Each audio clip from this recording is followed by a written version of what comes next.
Washington, D.C. The images were horrific.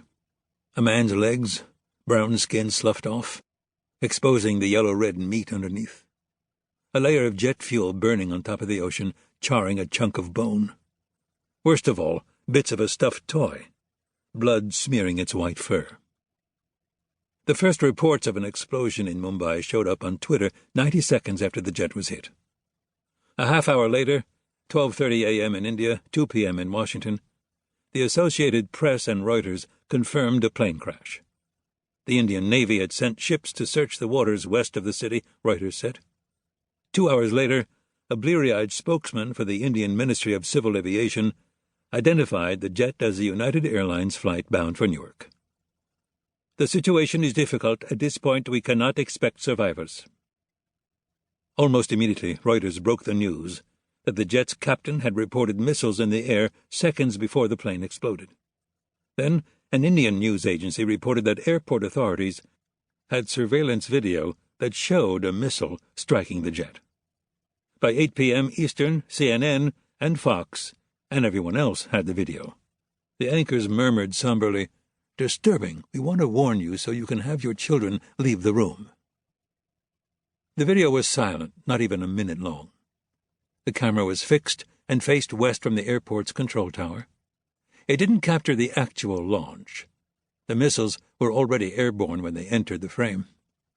From left to right, twin red streaks rose toward an invisible target. After 5 or 6 seconds, they faded, too far away for the camera to catch. But they hadn't stopped their chase. The proof came with the explosion. A white flash tearing open the night, resolving into a mushroom cloud. The shock wave hit seconds later, rattling the camera as the cloud in the distance grew.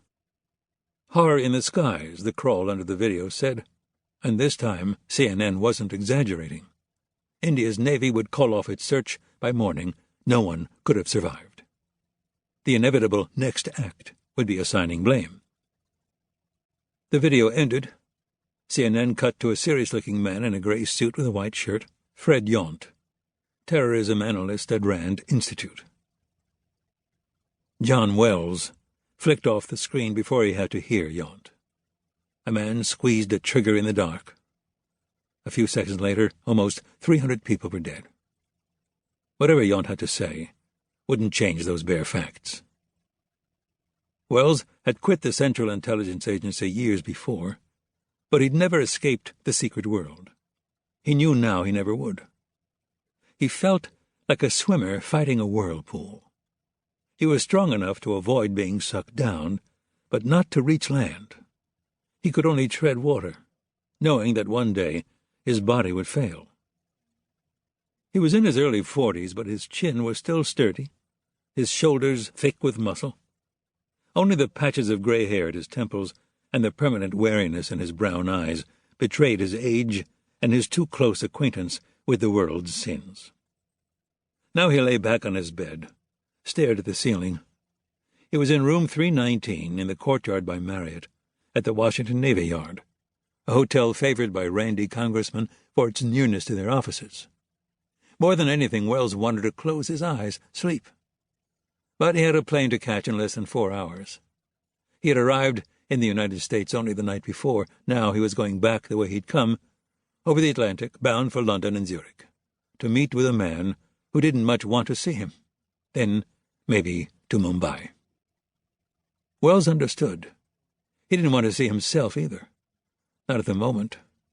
He was carrying himself around like a rain-soaked cardboard box about to burst. Too many miles, and too much death. Wells blamed himself for the downing of the jet. A few days before, he discovered the truth about a plot to maneuver the United States into war with Iran. He'd nearly found a way to stop it, but his enemies had outplayed him. He'd failed. Wells turned out the bedside light. He closed his eyes and, for 60 seconds, thought of the jet's passengers. Then he made himself forget them. Nothing else to do. A light knock stirred him. The room door swung open.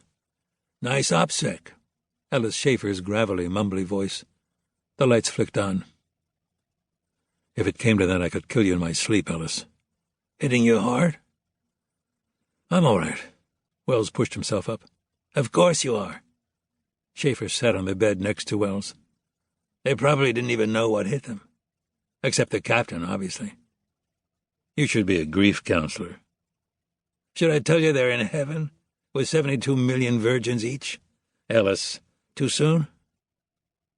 Wells had been raised Christian, but converted to Islam more than a decade before, in the mountains of Pakistan. Shafer was a Jew who had declared his atheism at his bar mitzvah more than 50 years earlier. Unlike Wells, he still worked for the CIA. Barely. Until one of the new director's new men got around to dropping off a letter of resignation for him. Over the years, Wells and Shafer had worked together on a half-dozen operations.